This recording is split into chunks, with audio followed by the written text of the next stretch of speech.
Welcome back to Read Your Comics. Today I am wrapping up The Reign of Supermen.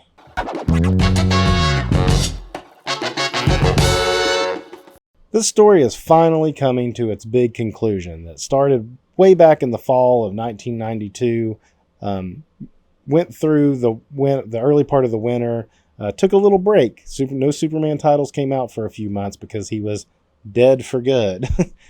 And then the big announcement came that he was coming back as 4 Supermen.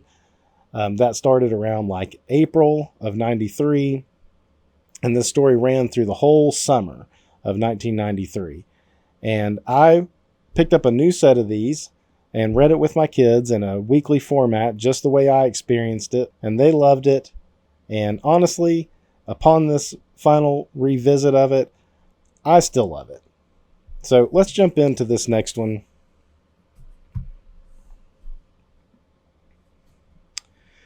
Back to Action Comics. This is the Roger Stern, Jackson Geist book. It was the Visor Superman book, but now we're just in the final parts where you have to just read this weekly Superman book or else you're just going to miss out. 3 of the 4 Superman, one of the Supermen has turned heel, the Cyborg.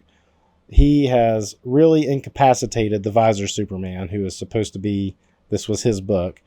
And Superman, the Return of Kal-El Superman, the Man of Steel, and Superboy had gone to attack Engine City.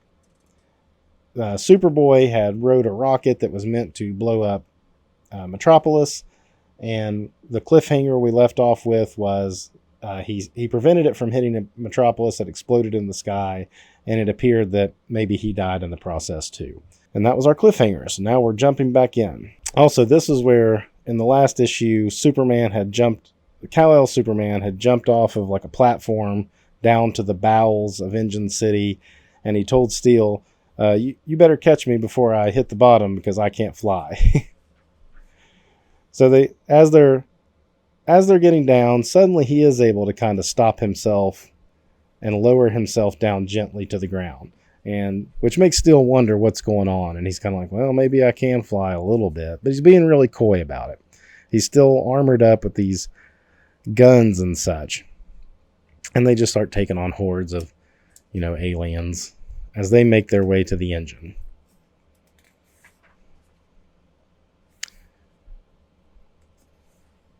Not really much to discuss in this part. I mean, you get the relationship kind of building, the bonding of these two, where Kal-El is really putting a lot of trust into Steel. He likes him, and he's, like I said, he's putting his trust into him. So here's a quick recap of Superboy making the bomb explode. Did a great job there, probably better than Tom Grummett did, who I've been praising Tom Grummett through this arc. I like that picture, though. I like the circular explosion, because most of the time when you see like an atomic bomb going off or something, it's always like hitting the ground and a mushroom cloud just going straight up. But here, because it's exploding in the sky, it's going to be spherical, when it explodes, with like a little shock wave coming out the sides. But of course, Superboy didn't really die. He just gets thrown to the ground. And here comes Lex Luthor is the first on the scene to find him. Like, that would be like a needle falling out of the haystack into another haystack. And you would be like, let me track that one needle across. But anyway, it's comic books. So of course we just got to roll with it. So he gets up and he's like, where's Supergirl? Where's Supergirl? She was with you guys on the dock before you went to Coast City, and I've not seen her since. Where is he? He's like, I don't know, man. She wasn't with us. And he's just exhausted. He tries to fly and he falls down. Cyborg is pissed that the bomb did not hit Metropolis. Man, look at that. Man, when Jackson Geist got a chance to do the Cyborg, he makes him look really menacing. Look at that side view. That's a weird one. It just gets kind of muddy right there with the coloring. But that picture, that side looks good. He does a great Mongol too. He puts more like creases in his face. He doesn't look so smooth.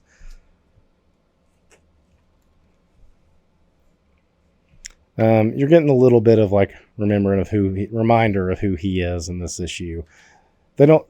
the previous issue had already gone through the big, like, or a couple issues ago, about who he is. He's this guy, Hank Henshaw, who had fought Superman, kind of a dark version of Reed Richards, I guess. And he is able to, like, merge with machines and organics to become a cyborg. And he interfaces with computers and stuff, so he's really not stuck in this one body. Anyhow, that's who he is. And now we're back to what would have been called the Visor Superman. Let's just start calling him the Eradicator, because that's who he is. We've already had that explained to us. He's back at the Fortress of Solitude in like a recharge tank, and I guess he's having some memories and stuff of what's going on. He's being told what's going on. He looks old. For whatever reason, when he fought the cyborg Superman and basically got beaten, he like shrunk up and aged.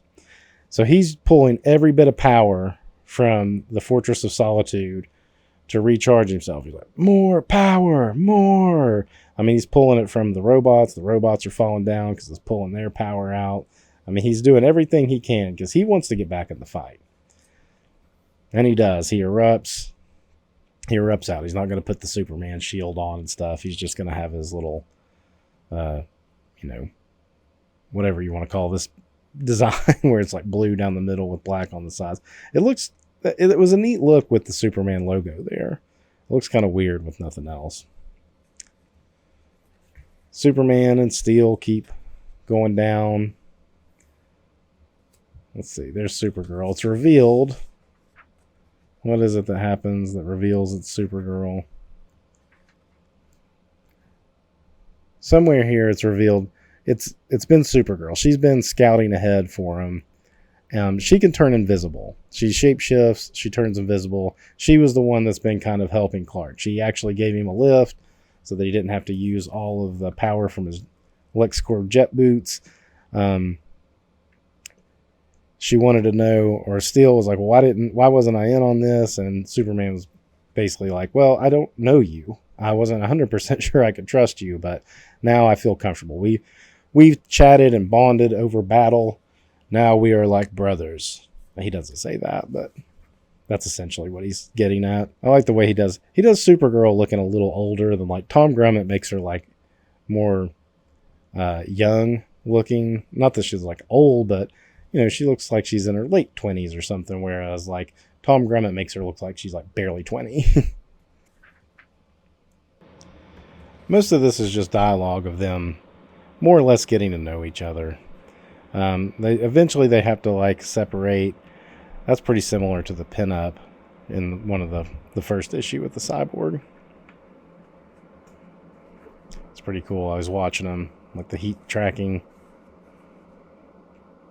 And then he's on a screen. That's a pretty neat, storytelling visual.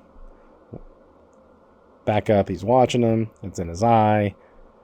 It's him like connected to the computer interface, and now he's on a screen talking to Mongol.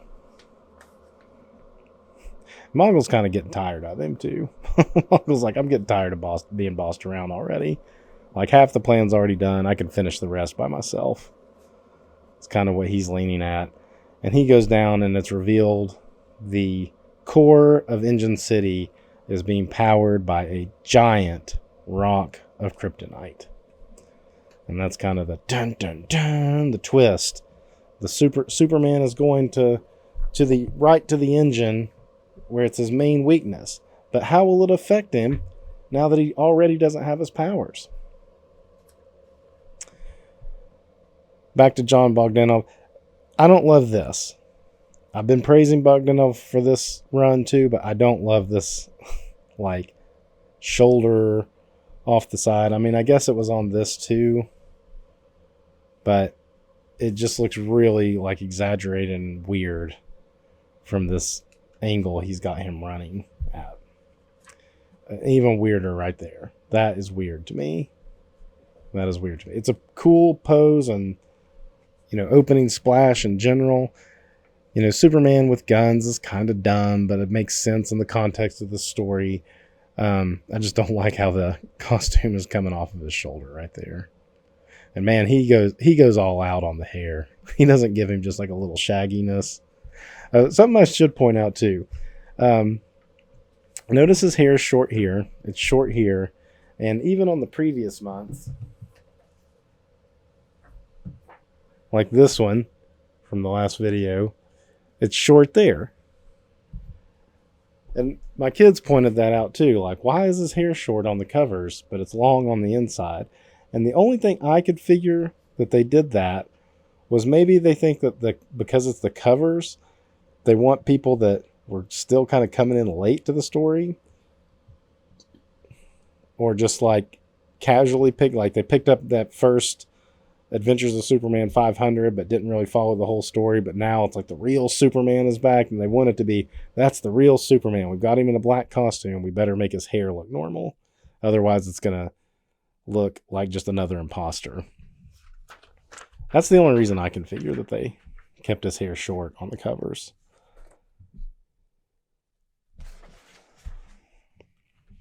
Get a different view of Engine City. This, not the most dynamic view. It's just kind of a big rectangle. Look at Mongol there. I mean, he makes Mongol look gigantic.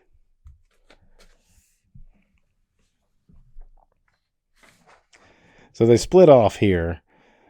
Kal-El's going to stick around and take on Mongol. He's depowered, minimal powers. He's just going to shoot at him, and he tells Steel to head on to the engine room. And in that, he takes off his mask and tells him who he really is. Irons maybe, but strong as steel. Good luck, Steel. And that bear hug, crushing his back. Lois is calling the family.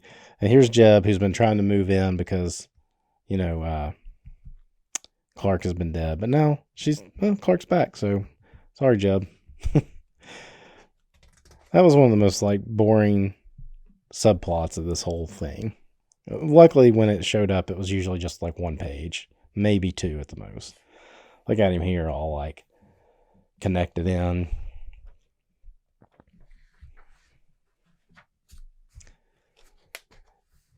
And he says he's part of the city. I mean, in that in all this monologue, he's like, "Fool, I'm part of this city." So this is his energy going into the circuit boards and stuff of the city.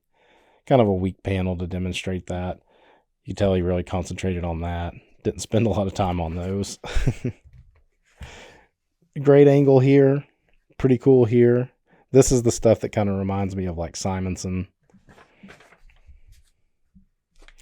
Oh, look at this. We've already got an ad for the for the end of the story. They gave him the long hair there. So now the cyborg is able to just come out of the buildings come out of the sides of the walls and stuff. And he starts taking on Steel. And they have a big throwdown that goes back and forth. It feels like T2 Terminator style. Why did he put a Superman there? And as they're fighting, now we get cut to Green Lantern, who Coast City is Hal Jordan's home, and he's on his way home. Home at last. Good thing the other Green Lanterns let me recharge my power ring. What's that? My God, the monstrous construction down there used to be... GL goes down there, and Green Lantern number 46 on sale next week. That's one of the few crossovers getting ready to go. So, he's putting up the fight. He's doing his best to fight, but really, he's got Supergirl invisible helping him. Mongol figures it out that there's something invisible helping him. He gets out an oil thing, sprays her down so he can see her. Look at that shot. I mean, I feel that one. That flowing hair wisping around. And in comes the Eradicator. He doesn't look as old there. He looks young. He's got a crew cut now. So here's our cyborg Superman, and he's at this point he knows he's outpowered, so he's going to start trying to outthink him. because he's a mechanical engineer himself. So he essentially tricks this cyborg extension. It's not the actual cyborg himself. It's just an extension of him. And he tricks him to get him to, separate him enough, and he flies him into the gears of the engine to stop the engine. And it works. Cursed gnat.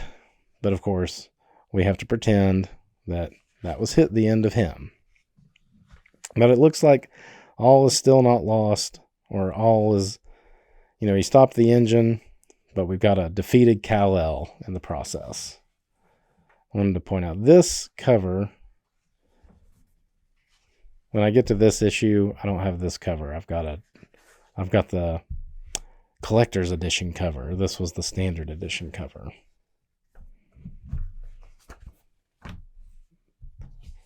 All right, here's our one big tie-in for this whole story. So kudos to DC. It was a weekly book. It was a weekly book for 5 months, not including the death and funeral for a friend storylines. And they only did really this one major tie-in. There was a couple one-shot things that between the gap of no Superman books coming out, they did have some one-shots of like a Legacy of Superman special, Lex Luthor and his LexCorp, whatever it was called, miniseries. But for the most part, this is the only book to really tie in with it. I take that back. I guess in the Doomsday Story and Funeral for a Friend each had a JLA issue, but during this reign of Superman, this is the only one. And this one actually runs adjacent to this. These two books are kind of happening at the same time. So some things that happen in this catch up to how this concludes. And when I read it with the kids, we did read this first. Of course, at this point, you kind of know what's going to happen. We're at that stage of the story where it's like, we know the outcome. It's just the finer details, right? So Superman looks defeated. Who did this thing? Gerard Jones. Don't look him up. And MD Bright. MD Bright is great. I love MD Bright. Don't look up Gerard Jones. This MD Bright stuff. So Green Lantern arrives on the scene of Engine City. Coast City was his city, right? It was like his version of Metropolis or Gotham. That's where he lived or was from. But he was always out in space. And this is going to have the ramifications that eventually lead to the Emerald Twilight story where Hal Jordan turns into Parallax and leads to the Kyle Rayner era of Green Lantern. That spins out of this. So this Reign of Superman had other ramifications for the DC universe far beyond just being an epic Superman story. So I'm just going to kind of zip through here. Basically, he infiltrates the city and he swoops in and hits Mongol just as he was about to give another finishing blow to Kal-El and saves him. So Supergirl, she's like, what happened? This is some stuff with Carol. Don't worry about that. She wasn't in Coast City. So at this point, we're just going to get into like a Mongol and Hal Jordan fight. And pretty much this whole issue is that. Just them just going at it, right? This is a throwdown issue. I like how he lifts, uses like a clamp, pulls pieces off, drops them. And he's like, Superman. Okay, so this pipe he pulls off exposes this like kryptonite gas. He's like, oh, you're going to kill Superman in the process. Ha ha ha. He's like, Superman. And they go at it somewhere in I can't remember if it's here. It's like he breaks his arm. Maybe it's there. Looks pretty twisted up there, right? I mean, Mongol gives him a pretty good beat down. MD Bright is pretty solid on this, right? And then he armors up and picks up a hammer. I don't think that's Steel's hammer. Maybe it was. Maybe he found Steel's hammer in the wreckage. And he gives Mongol a finishing blow.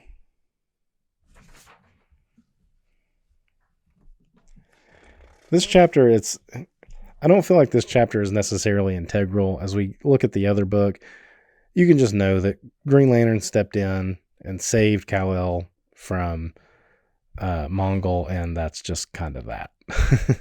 But he's able to regroup with the rest of them. There's Steel, whose armor is completely gone now. Superboy and Supergirl are there. Superboy made it back. When did Superboy make it back? And then it kind of shows like a final. See, this is where it's catching up to the other book. So let's just kind of skip past that, and then there's Superman at the end. And then there's a page of him and Carol at the end. So, which doesn't really apply to much going forward because that book is about to really change. All right, here's the big finale, right? This is the end. We've got Superman in his traditional suit back on the cover. He's got a little bit more mullet happening here. I think this might be the first chromium cover outside of the Valiant stuff. I want to say I remember Valiant maybe having a exclusive to the chromium stuff for at least a year, and this is the first one outside of that to do it. So, but it's not like at this point Valiant was doing full wraparound, and it's not. You got cardstock on the back, only the front is. Still, it's a cool cover. This is the one I was saying, I have this collector's edition and it had a different cover. And we're back to the Dan Jurgens book. So once again, Dan Jurgens gets to do the climactic chapter to wrap up the whole thing, which definitely led to my sense and feeling that Dan Jurgens was like the main writer of Superman, because he got to do the Doomsday book and then he gets to do this book. And maybe it just worked out that way because he had the book the end of the month, because these were coming out every week of the month, and the Superman one is the one that usually came out at the end of the month. This is more or less a throwdown issue, except the Eradicator shows up. Remember, this had been the Cyborg book. The Eradicator shows up. And you can get the Green Lantern part right there. So if you were to get this story, these individual issues, and you didn't have the Green Lantern one, you could skip reading the Green Lantern issue if you wanted to, or if you just didn't have it. If you buy a trade paperback or the omnibus, it will have that in there. In fact, I think the trade paperbacks even there were some annuals that came out called Bloodlines. I've never read them. They did feature the 4 Supermen in those annuals, but they don't really fall into this. They're just like a side story featuring the characters. And I think they're included in the omnibus too. So now Steel has some of his armor back. In the Green Lantern book, he was completely naked, except for his steel undies. So now Kal-El finally gets to take on the Cyborg. That one eye beam right on the Superman logo, and it burns it off. This is kind of cool. It's like big pistons of the engine.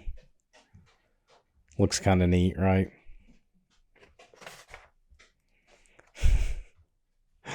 How 90s. I mean, it's not bad, but we've seen the Superman with guns now for a few issues, and this is definitely the weakest one I've seen. He loves doing this side angle. Dan Jurgens does. And we'll just keep... This was an eerie shot because, he can take over. Maybe that's why he was naked yet. Maybe he was just like... It was banged up. But the Cyborg takes over his armor.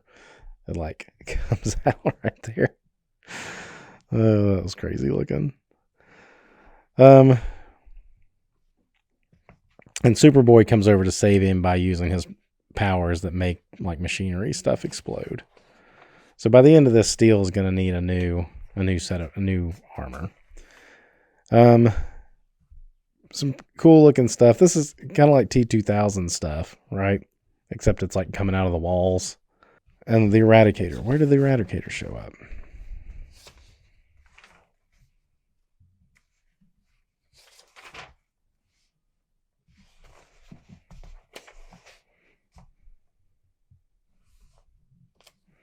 Gosh, I'm like, am I totally missing the page where the Eradicator first shows up?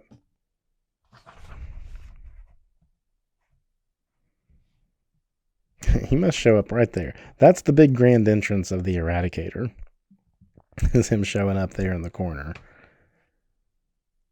And this is where Superman realizes it's Henshaw, Hank Henshaw, because he didn't know that until this point. We knew that as the reader because some aliens had a little chit chat to the side, some exposition to let us know.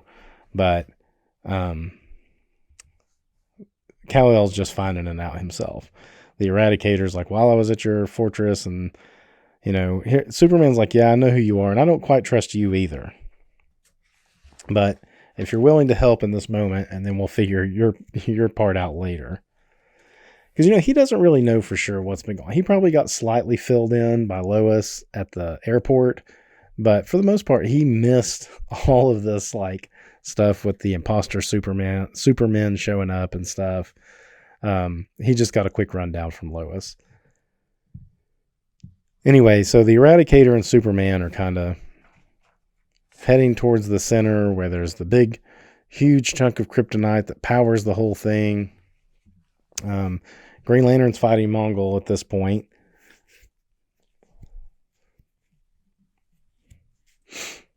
And he shatters the thing holding in the radiation. So it starts pouring out radiation, and Superman shuts the door to keep Supergirl, Superboy, and Steel out of there. But him and the Eradicator are in there. He points his gun and he takes over the gun. It's so funny when he makes his head like stick up, but it's kind of eerie too.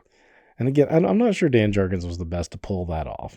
Like, pretty good layout here, but there's just something missing compared to the other books. So here they're going to like just blast at the cyborg. The Eradicator's going to use his powers. Superman's going to use his guns. They're going to do what they can. Knocks his jaw off. I guess he must have just been damaged enough for him to do that, because he's, depowered. Probably a little bit more powerful than a normal person, because he can take quite a bit, but he's not at his peak Superman levels. So the cyborg is like, all right, fine. I'm going to rip off this hose that's connected to the kryptonite, and I'm just going to blast you with some kryptonite rays. And the Eradicator steps in front, because part of his program, I won't let you die, because the part of his programming is to preserve Krypton. And as it hits him, and it blasts out in this other wave of energy that then bombards Kal-El. And you get a nice, this is pretty good. A little nice, like, wave of transferring energy. You get this multicolors coming out, bombarding him. And in it, out comes the jawless looking cyborg. And here's where the end of the Green Lantern issue catches up. So he's all beat up now because he's fought Mongol, right? And he uses that battering ram like he did in the Green Lantern issue. And as the kryptonite dust is clearing, you see the Eradicator's body falling down. He's all like withered again. The cyborg Superman is stepping over him like he won. You've got the cape, much like in the Death of Superman issue, except this time the cape is in good shape. It's not all tattered. And Kal-El steps forward. He's not dead, but his black costume is all like really ripped to shreds now. And he gives a punishing blow to Hank Henshaw. And somehow in here they cut him off, I guess, from being able to connect to the rest of Engine City. Maybe it was like the kryptonite or something cut him off from it. And he punches him in the chest, like straight through his chest. And he vibrates his arm and shatters him. So that's pretty wild ending.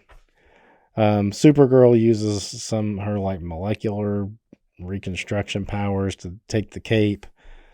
on the tatters of his clothes and turn it into his proper Superman outfit. But she didn't give him a haircut. That's the guy. That's Superman. And that's the 100% official. The real Superman is all the way back. And he flies off all happy. He's like, all right, guys, you got it from here. I got some living to do. So he flies off. So that's technically the official end to the story. But we got to wrap some things up. We got to have another special cover. Another sparkly with the fireworks. Sparkle, sparkle, sparkle. Pretty neat cover, I think. And we're back to Tom Grummett, who I really like. Now we're going to give him the mullet. We've got him in the proper costume, so we can give him the mullet. And the mullet era is officially underway. So Carl Kessel writes this issue, and Superman is back. He's going to go visit Lois. They're going to have a smooch out, as my kid said. I mean, they really have a smooch out for two full pages of smooch out. And there's a pretty funny gag right here about they're talking about how do we explain. She's recapping everything, and he pulls a little like Dallas Jr. Who shot Jr. It must have been a dream, Lois. None of that happened. She just throws a pillow at him.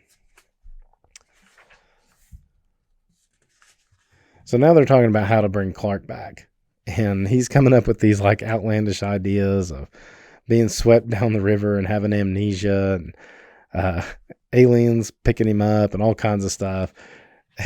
And it is a pretty good gag. This is good Carl Kessel stuff. She's like, I'm sorry, but who would ever fall for these stories? You did, Lois, all the time. Then we're gonna get into some just regular old Superman action. Catch up on them first. There's the Eradicator's body, so he's still kind of alive. They're going to take him to Star Labs. Steel, continuity error there, Steel's armor being kind of back in place. Put him in a chair because he's hurt. He's a normal dude, just wearing an Iron Man suit, right? Superboy and Supergirl fly off. Then we get this character. This is the stuff. This is where I said Tom Grummett really reminds me of John Byrne. This is so John Byrne to me, like the character designs, the costumes, everything. And I don't know if this character had ever been around before, but he has a cool like thing he's stolen from the lab. Maybe it was Star Labs he worked for, where he can basically become like intangible.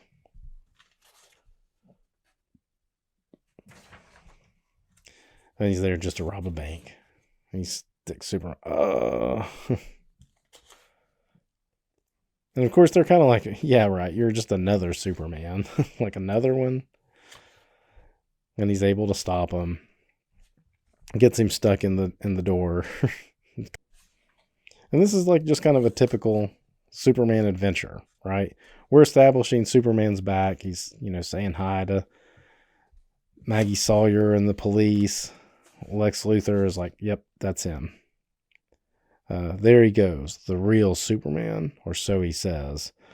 No matter, if I can't control him, I'll destroy him. Superboy is back at his apartment, which was formerly Clark's apartment. Tana just tells him that she's leaving GBS. He's not happy about that. Superman goes down and he saves some kids or a family. What is it that he saves? He saves, or he sees Jimmy. He's just moving some stuff, some wreckage around. Everybody's chanting, "It's Superman, it's Superman." He sees Jimmy, has a reunion with Jimmy. Here comes Bibbo. Bibbo wants to give him a big hug. And the dog, Crypto, starts barking like they hear some wreckage. Oh my gosh, there's something under there. Get an ambulance. So he moves the wreckage and he finds some people that were stuck under the rubble from the Doomsday fight.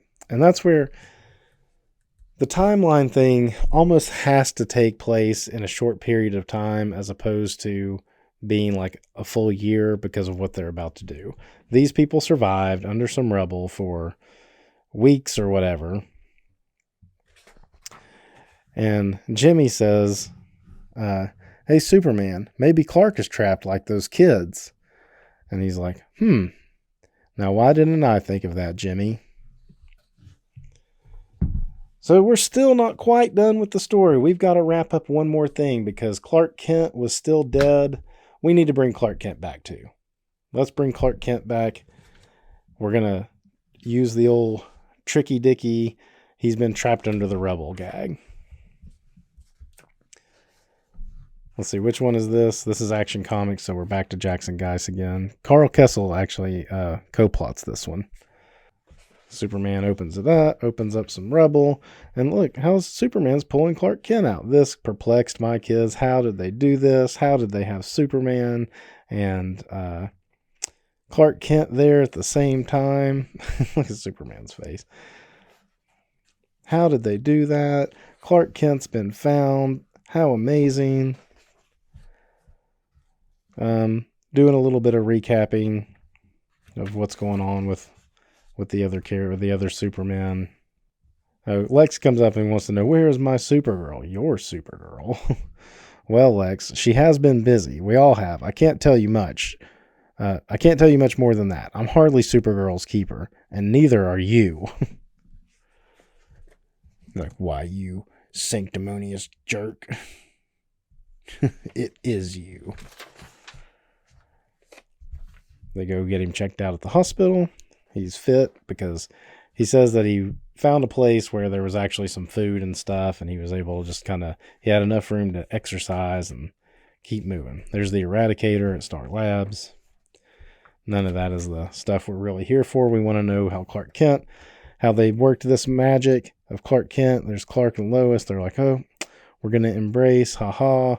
He's like, nope, Superman, I'm pulling my woman away. Ha ha. Clap, clap, clap. And we're going to transform. And it was Supergirl, or the Matrix. She was pretending to be Clark Kent. So, nice MacGuffin there. I guess she's invisible here. Maybe that's why it's colored the way it is. And they fly off. So, Superman and Lois start having a tender moment when all of a sudden, the Phantom Stranger shows up. So, not only is this issue kind of the end cap to Clark Kent, how do we get it completely back to status quo with Superman and the secret identity of Clark Kent, we're also going to get some exposition about how he actually came back to life. So the Phantom Stranger comes in. Pause for a second. Look at this ad for the Demon Annual #2. I think that's the first appearance of Hitman. That is a wild looking demon. Anyway, back to this. So now we start going through the whole thing about what happened and how he died, and can he come back again? Is he immortal? I mean, all of these are like good questions, but so we've got to wrap some of that up too. So he essentially explains that he used up his energy, his solar powered energy fighting Doomsday, but not 100% completely. It was like almost. It was like he was, for all intents and purposes, he was dead, but a lot of things happened to converge to make this possible. The first one was the super defibrillator that Bibbo did that seemed pointless in Funeral for a Friend. So that whole scene has a payoff here. That's one thing. And he's like kind of reliving the pain and stuff of it as he goes through. So he's almost more like explaining it to Lois. That was one of the big things. And then he did meet his father in Limbo, and that was one of the things. So it just so happened that the tied together with that. So there's that part. Then the Eradicator showing up and taking his body and putting it in the Matrix chamber and kind of helping it. All these things had to happen. It was like a convergence of events that had to go just right. The timing had to be just right. And they just happen to happen that way. It's unlikely to happen again. Don't think of yourself as immortal. Don't think you can come back from the dead every time that you die, because next time you probably won't. So that's a good way to like end cap that, because otherwise you would be like, I mean, it's comic books and obviously characters don't die, but you really could say anytime there's like a event that maybe is threatening Clark's life, he could just be like, what does it matter? I can come back. Like, I can come every time I can come back.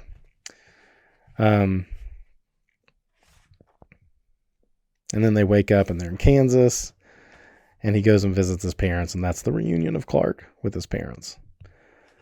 So that's the end of the story, and this is where I kind of left off with the kids. I didn't keep going. They were interested. They wanted to keep going to some degree. I told them, like, if you guys want to keep reading these Supermans on your own, I'll pick up the next few issues after. And in the moment, they were kind of like, yeah, I kind of do. My oldest really wanted to know what happens with Superboy next, and my middle one did kind of want to know just what keeps on going on with the main titles.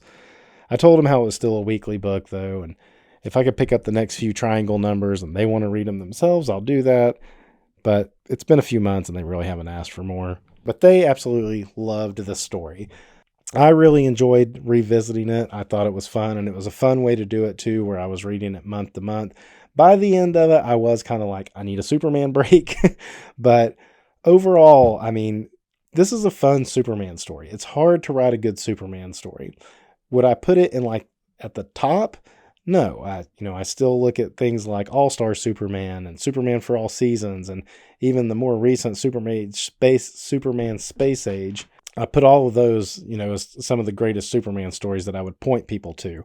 However, I think the death of Through the Reign of Superman is it's like an epic arc that if you're interested in Superman is fun to read. It's a lot of fun to read. It has some trappings of being, part of a monthly book, being kind of bound by continuity of other things going on. But yeah, it's good. It's really good. And I would recommend reading it to anyone. So that's all I got for the Reign of Superman story. Until next time, read your comics.